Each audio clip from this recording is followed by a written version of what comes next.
Պետք չի փաթաթվել, հայրիկ։ Հրաժեշտ տալը իմ համար ավելի ծանր կլինի։ Չեմ ուզում փաթաթվեմ, եկել եմ դուռը հետևիցդ փագեմ։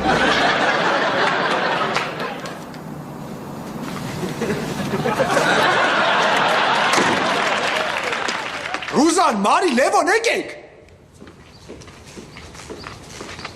Ազատը գնաց բանակ, 2 տարի կհանգստանանք։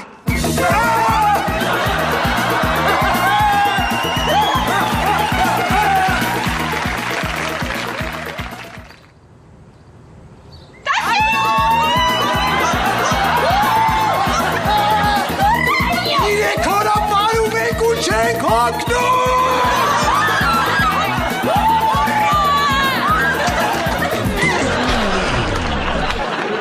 Ես ինչի հետ եկար։ Ասեցին չես կարա ծառայես հայոց բանակում։